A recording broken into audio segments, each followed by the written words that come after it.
নমস্কার, বং ভাইবসের আরও একটি নতুন ব্লগে সকলকে জানাই অনেক অনেক ওয়েলকাম। নিরামিষের দিনে বা যারা নিরামিষ খেতে পছন্দ করেন তাদের জন্য কিন্তু আজকের এই রেসিপিটা হচ্ছে আলু পনিরের একটি রেসিপি। তো কোনো রকম পেঁয়াজ রসুন ছাড়াই কিন্তু আজকে এই রেসিপিটা তৈরি হবে। তো চলুন দেখে নিন আমার সাথে। তো প্রথমেই আমি এখানে কড়াইতে নিয়ে নিয়েছি সাদা তেল। তো তেলটা একটু গরম হলেই আমরা আমাদের রান্নাটা আজকে শুরু করে ফেলবো। তো পুরোটা কিন্তু স্কিপ না করে দেখতে হবে। তো তেলটা একটু গরম হয়ে যাওয়ার পর আমি এতে দিয়ে দিয়েছি নুন।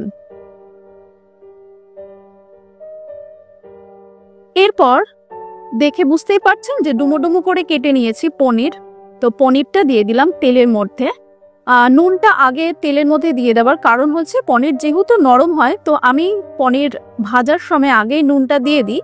পনিরের গায়ে মাখাতে গেলে অনেক সময় ভেঙে যেতে পারে, তো সেই কারণে এইভাবে করা আর কি। তো যাই হোক, পনিরটা আমরা হালকা করে কিন্তু ভেজে নেব।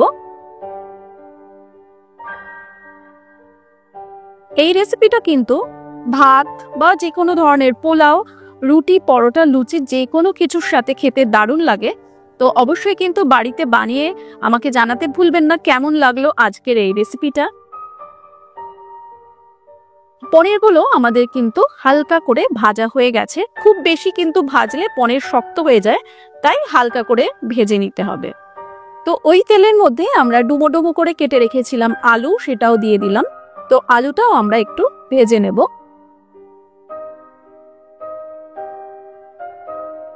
আলু ভাজার সময় আমরা এখানে কিন্তু নুন আর সামান্য হলুদ এটাও দিয়ে দিলাম।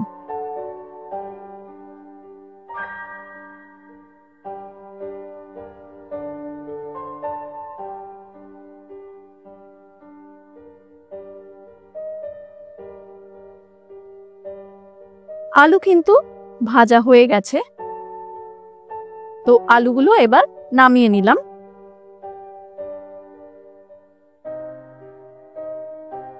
এরপর আমরা এই আলু পনিরের রেসিপিটা করতে যে গ্রেভিটা বানাবো, তো সেই গ্রেভি বানানোর জন্য যে মশলা আমরা ব্যবহার করব, তার জন্য আমি মিক্সার জারে নিয়েছি এখানে কাজু, 10 থেকে 12 খানা কাজু, 1 থেকে 1.5 চামচ মতন হবে আদা, সেই পরিমাণ আদা ব্যবহার করেছি। একটা মাঝারি সাইজের টমেটো নিয়েছি, আর নিয়েছি আমি এখানে 1 থেকে 1.5 চামচ মতন পোস্ত। তো সমস্ত কিছুর একটা সুন্দর পেস্ট বানিয়ে রেখে দিয়েছি সাইডে। তো কড়াইতে নিয়ে নিয়েছি আবারও তেল। তো তেলটা একটু গরম হয়ে যাওয়ার পর আমি এখানে ফোড়ন হিসেবে ব্যবহার করলাম 2টো তেজপাতা, 2টো শুকনো লঙ্কা, দিয়েছি এখানে 3 থেকে 4 খানা মতন ছোট এলাচ, আর দিয়েছি হাফ স্টিক মতন দারচিনি, আর আমি এখানে দিয়েছি 8 থেকে 10 খানা মতন গোটা গোলমরিচ। তো ফোড়নটাও একটু ভাজা হয়ে গেলে আমরা আমাদের পরবর্তী রান্নাটা এগিয়ে নিয়ে যাব। ফোড়নে আর ব্যবহার করেছি আমি হাফ চামচ মতন জিরে।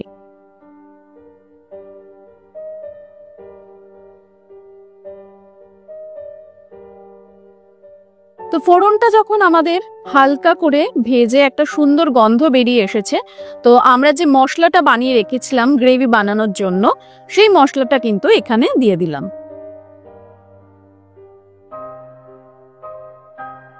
ভীষণই সিম্পল একটা রেসিপি, কিন্তু বানালে কিন্তু দুর্দান্ত স্বাদের হয়। তো অবশ্যই বানাতে ভুলবেন না।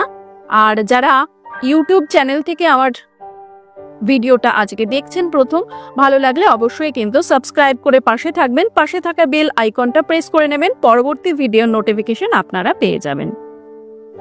তো মশলার মধ্যে আমরা এবার শুকনো মশলা ব্যবহার করেছি। তাতে আমি দিয়েছি 1 থেকে 1.5 চামচ মতন জিরে গুঁড়ো, হাফ চামচ মতন দিয়েছি ধনে গুঁড়ো, 1 চামচ মতন দিয়েছি হলুদ গুঁড়ো, আর কাশ্মীরি লঙ্কার গুঁড়ো ব্যবহার করেছি আমি এখানে কালারের জন্য। আরেকটা কথা বলতে ভুলে গেছিলাম, আমরা যখন পেস্টটা বানিয়েছি তার মধ্যে আমরা কিন্তু কাঁচা লঙ্কারও ব্যবহার করেছি। ঝালটা অবশ্যই আপনাদের আন্দাজ মতন ব্যবহার করবেন। তো এইদিকে আমরা বেশ ভালো করে কিন্তু আমাদের মশলাটাও কষিয়ে নেব।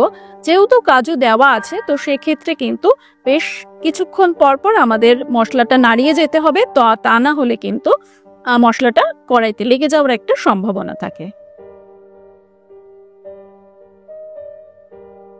মশলা বেশ ভালো করে কষে যাওয়ার পর যখন আমরা দেখলাম তেল ছেড়ে এসেছে, আমরা কিন্তু আমাদের ভেজে রাখা আলুগুলো এখানে ব্যবহার করলাম।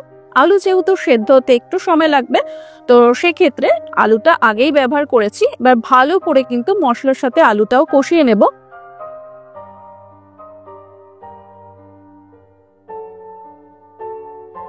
তো কষানো হয়ে যাওয়ার পর আমরা এখানে আন্দাজ মতন জল ব্যবহার করেছি। রেসিপিটা একটু কিন্তু গ্রেভিটা থিকও হবে না, আবার পাতলাও হবে না, একটা মিডিয়াম গ্রেভি থাকবে, তাতেই বেশ ভালো লাগে খেতে। তো সেই পরিমাণ মতন কিন্তু জলটা ব্যবহার করতে হবে। তবে আলুটা যেহেতু সেদ্ধ হবে, প্রথমে একটু বেশি জলই রাখাটা দরকার।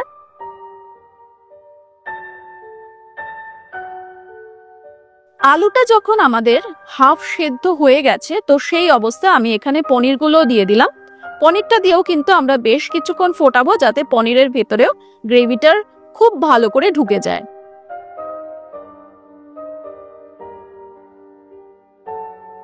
তো একদম সিম্পল একটা রেসিপি আপনাদের সামনে আজকে নিয়ে এসেছি, আশা করছি ভালো লেগেছে।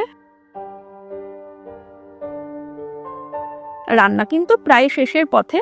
তো নামানোর আগে আমরা এখানে নুন যেহেতু আগেই ব্যবহার করেছিলাম, টেস্ট করে একটু একটু আবারও ব্যবহার করলাম নুনটা, আর দিয়েছি কিন্তু সামান্য চিনি। যেহেতু নিরামিষ রান্না, একটু চিনি দিলে বেশ ভালো লাগে, টেস্টের একটা ব্যালেন্স আসে। তবে চিনিটা কিন্তু অবশ্যই অপশনাল, না চাইলে নাও দিতে পারেন। তো রান্না কিন্তু প্রায় আমাদের শেষের মুখে। আলু সেদ্ধ হয়ে গেছে, গ্রেভিটা আরেকটু ঠিক হলেই কিন্তু আমরা গ্যাসটা অফ করে দেব। গ্রেভি কিন্তু প্রায় আমাদের ঠিক হয়ে গেছে, এবার ঠান্ডা হতে হতে আরো একটু গ্রেভি মানে কমে আসবে। তো আমরা গ্যাসটা অফ করে দেব। তার আগে আমি এখানে হাফ চামচ মতন গরম মশলার গুঁড়ো ব্যবহার করেছি। ব্যাস, এবার গরম গরম সার্ভ করুন আর এনজয় করুন। আশা করছি আজকের ভিডিও ভালো লেগেছে। পরবর্তী ভিডিও নিয়ে আসছি খুব তাড়াতাড়ি। নমস্কার, সকলে খুব ভালো থাকুন।